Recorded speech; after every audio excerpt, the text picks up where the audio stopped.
कौन है?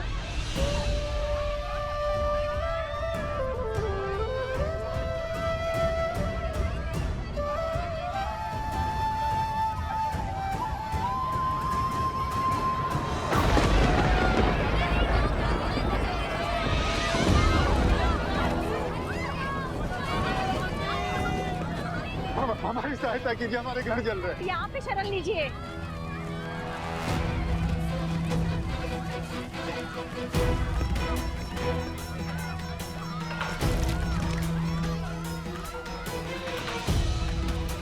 गुरु माता, ये सब कैसे हुआ? 10 कोस पर इनका गांव है। लगता है लवणासुर ने आक्रमण किया है। इसी कारण ये भागकर आश्रम में शरण लेने आए हैं। लवणासुर? वो मनुष्यों का आहार करता है और कभी कभी कौशल की सीमाओं के पास आक्रमण कर मनुष्यों को खा जाता है।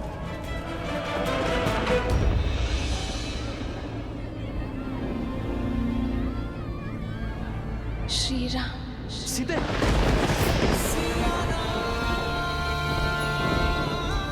सीते।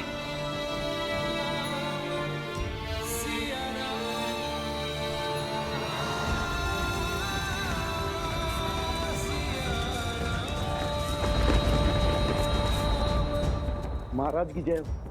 अभी अभी सूचना मिली कि वन में लवणासुर ने ऋषियों और आश्रमों पर आक्रमण कर दिया है।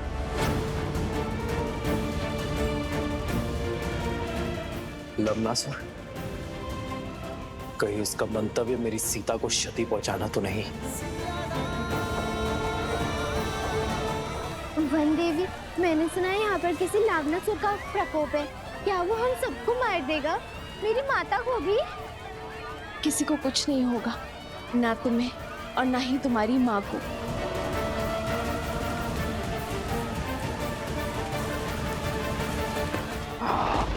किसी को नहीं छोड़ूंगा, सबको मार डालूंगा।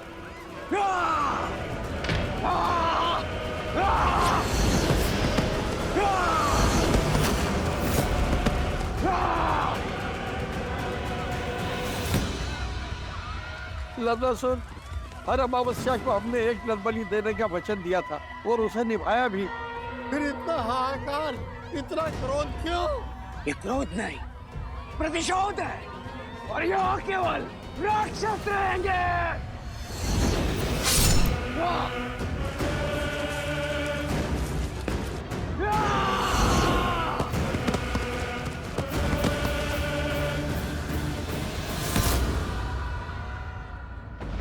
बहुत बड़ा विघ्न आ पड़ा है श्री राम। इस क्षेत्र को लवणासुर के प्रकोप से बचाइए। ये समस्त विश्व आपका राज्य है आर्य, आपकी प्रजा है आर्य। सहायता कीजिए।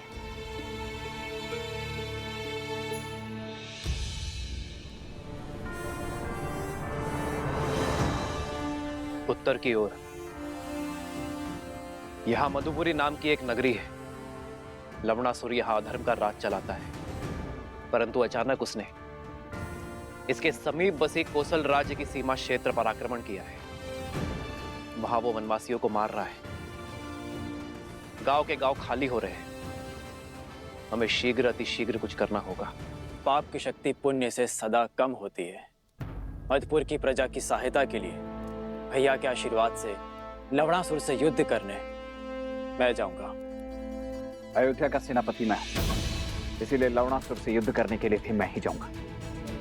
नहीं भैया, ये अवसर मुझे दीजिए। भरत भैया 14 वर्ष तक आपकी सेवा का लाभ उठा चुके हैं। लक्ष्मण भैया आपकी ढाल बनकर रहे हैं।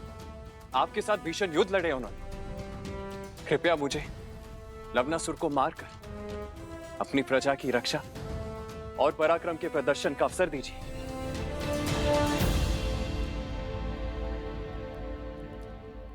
ठीक है शत्रुघ्न।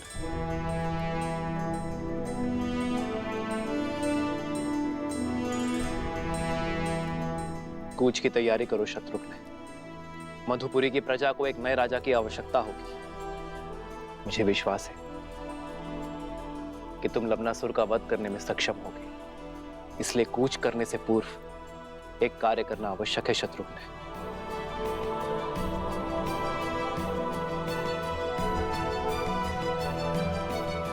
तुम्हें कुटिया में ही विश्राम करना चाहिए। ऐसी अवस्था में तुम्हारा बाहर आना उचित नहीं है। कैसे रुकती गुरु माता? केवल अपने बारे में ही नहीं, समाज और संसार के बारे में भी तो सोचना है। भगवान वाल्मीकि के आदेश अनुसार भारद्वाज ऋषि यज्ञ आरंभ करेंगे, लवणासुर की शक्तियों को कम करने। हाँ गुरु माता, तपस्वियों का कर्तव्य है यज्ञ और प्रार्थना करना।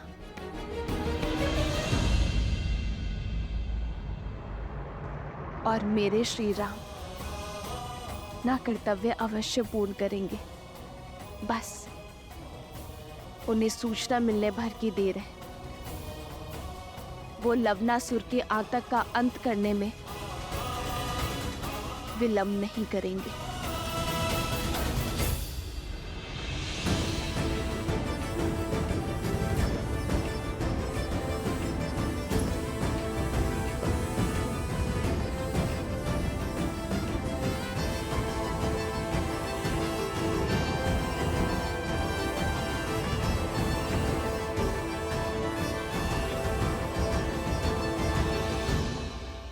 आज से शत्रुघ्न मधु राज्य का राजा है।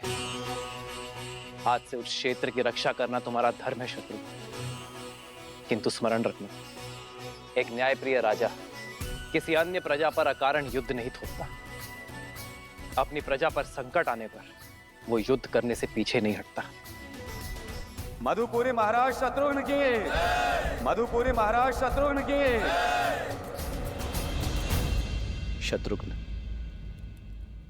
मधुपुरी क्षेत्र की स्थापना लवणासुर के पिता मधुराक्षस ने की थी।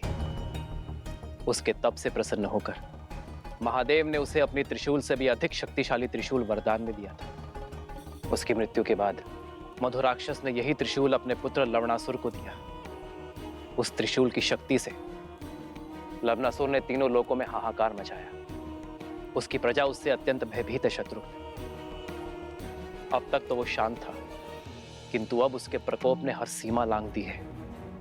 हमारी राज्य के सीमा के निकट प्रहार करने का दुस्साहस किया, प्रजा को कष्ट पहुंचाया।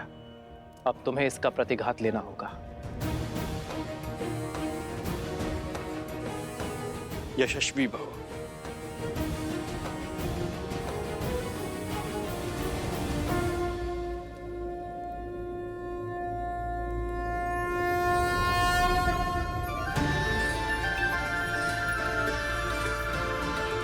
यह अस्त्र मुझे ऋषि अगस्त्य ने दिया था। नारायण ने मधु कैटभ का वध इसी अस्त्र से किया था, और आज ये अस्त्र मैं तुम्हें सौंप रहा हूं शत्रुघ्न। तुम इसी अस्त्र से लवणासुर का वध करोगे। मैंने इस अस्त्र का प्रयोग रावण के वध के लिए भी नहीं किया था। कदाचित नियति ने इस अस्त्र पर लवणासुर का ही नाम लिखा है, और आज ये अस्त्र अपना कर्तव्य निभाने के लिए सज्ज है।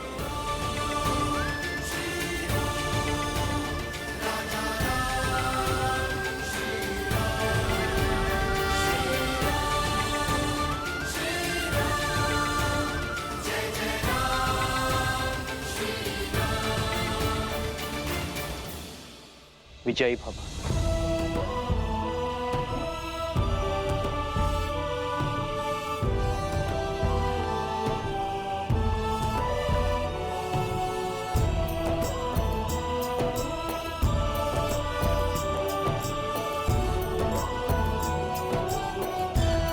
मधुपुरी के समीप ही मिथिला की एक छोटी सी सीमा है। यदि इस युद्ध में कोई भी आवश्यकता पड़े तो पिताश्री से सहायता लेने में चूकिएगा मत। महादेव आपको विजय दे।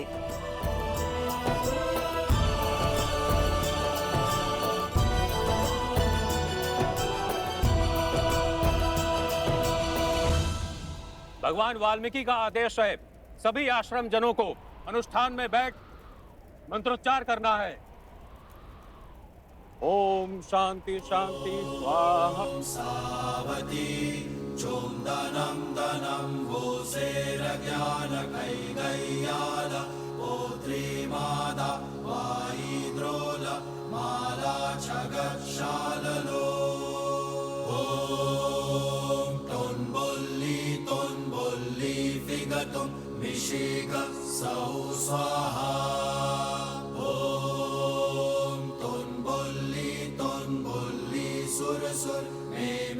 वन देवी, तुम ठीक हो?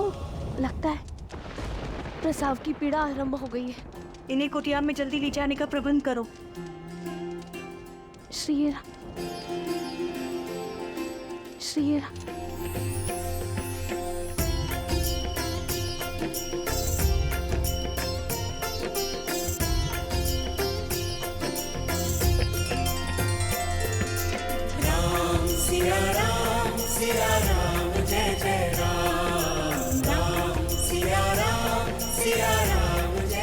ये कैसा संकेत है? मेरी सीता ठीक तो है? मुझे मेरे आराध्य की मूर्ति दे दीजिए।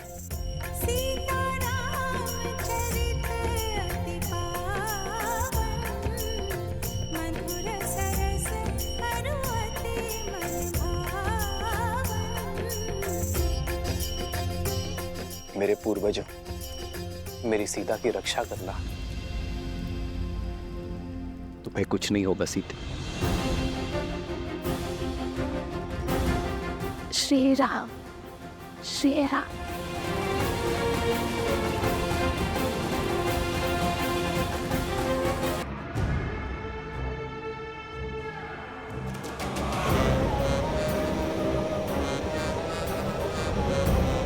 सीमा तो सुरक्षित है आश्रम वासियों। हम सीमा पार करके अंदर नहीं आ सकते, लेकिन तुम लोगों को बाहर तो ला सकते हैं।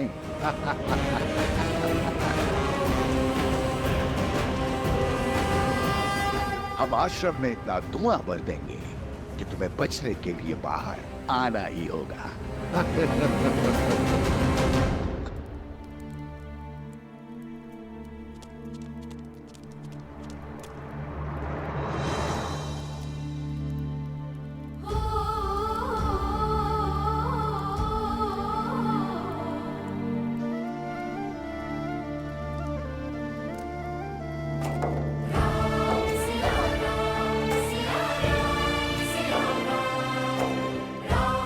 सीते,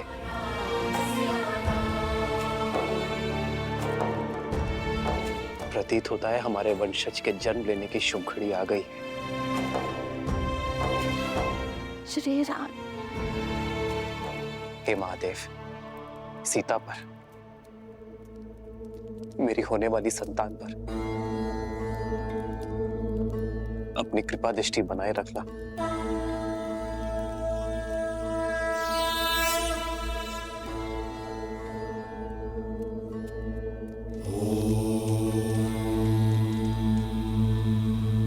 चिंता का कारण दिखाई दे रहा है ऋषिवर। वन देवी की प्रसूति में बाधा आ रही है। किसी वैद्य को बुलाना होगा। गर्भ में 2 संतान हैं। यदि समय पे प्रसूति नहीं हुई तो वन देवी पे संकट आ सकता है। देखिए, स्थिति विकट है। इस समय आश्रम से बाहर जाना असंभव है। किसी भी अवस्था में अनुष्ठान रुकना नहीं चाहिए। ओम नमः शिवाय, ओम शांति।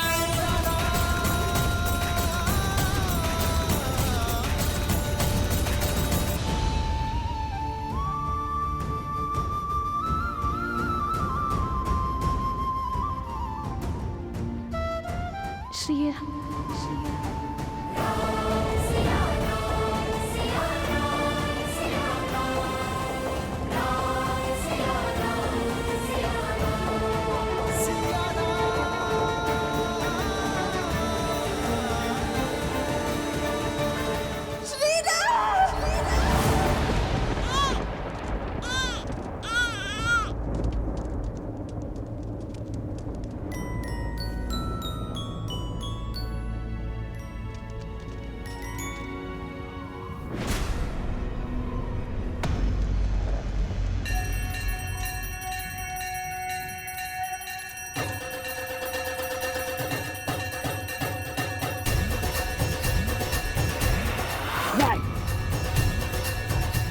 ऐसा नहीं हो सकता। मंगलम भगवान विष्णु मंगलम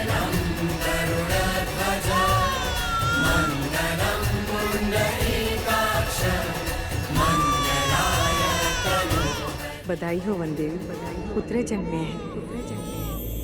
2 सुंदर पुत्रों की माता बनी है तुम।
स्वाहा अग्निर्षि पवमानः पाञ्चजन्यः पुरोहितः तमिमहे महाज्ञं स्वाहा इदम् अग्नये पवमानाय इदं नमः।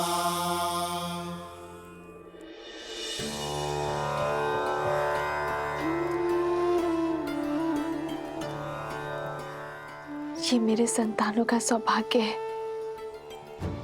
कि इन्हें यहाँ आपके आश्रम में ज्ञान और सदाचार के इस भूमि में इन्हें जन्म लेने का अवसर मिला। छत्र छाया का आशीष तो आपने दे दिया, अब इनका नामकरण भी कर दीजिए।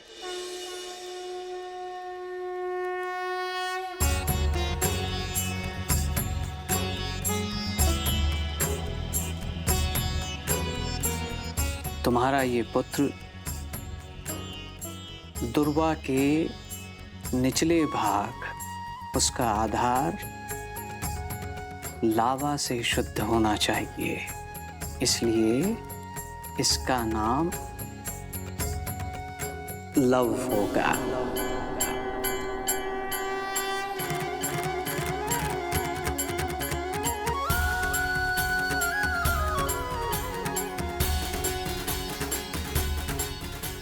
और ये दुर्वा के ऊपरी भाग कुश और मंत्रों के जाप से शुद्धि पाएगा, इसलिए ये कुश कहलाएगा।